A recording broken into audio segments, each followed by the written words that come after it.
What you ever lose the what you ever lose the what you ever dead? It's a direct disrespect. No man, just go on. No man, go on.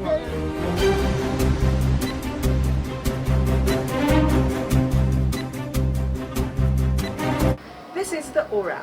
I am Davina. Here are the stories making headlines today.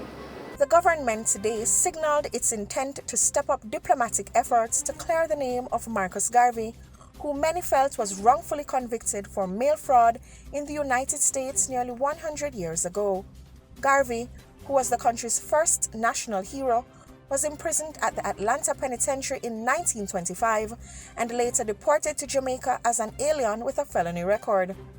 The announcement was made by Governor General Sir Patrick Allen as he delivered the throne speech to mark the start of the new parliamentary year at Gordon House this morning. Over the years, efforts have been made by both Jamaican and US politicians for Garvey to be exonerated of what they argue were trumped-up charges. Earlier on in the ceremony marking the beginning of the 2022-2023 legislative year, the controversial Member of Parliament for Westmoreland Central, George Wright, was given the cold shoulder by opposition members when he attempted to walk with them. Wright had been walking with the group as they made their way to Gordon House before he was confronted by leader of the opposition, Mark Golding, who appeared to tell the former Labourite that he was too close for comfort. Wright resigned from the ruling Jamaica Labour Party last year in the wake of domestic abuse allegations. This is the opposition side, right? Yes. And I work on the opposition side. You work on the opposition, sir? I work on the opposition. Why, sir? I'm here as an independent. Okay. All right? Yes, sir. It's a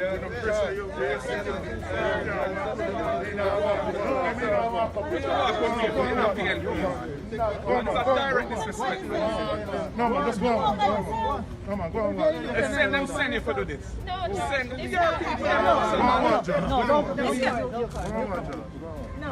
In other news, Director of Public Prosecution Paula Llewellyn on Wednesday ruled that no criminal action should be taken against a policewoman accused of cutting the hair of Rastafarian woman Nzinga King.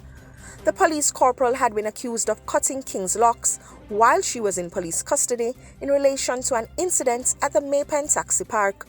Human rights group Stand Up for Jamaica has since expressed shock at the DPP's recommendation.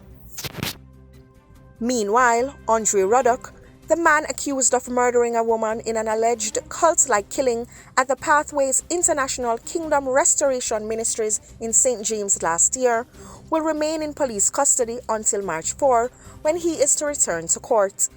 Ruddock was remanded after his attorney requested more time to analyze the psychiatric evaluation, which had been ordered by the judge last November. The school teacher accused of killing his parents in Christian Meadows, St. Catherine last Friday is reportedly suffering from 2 mental disorders.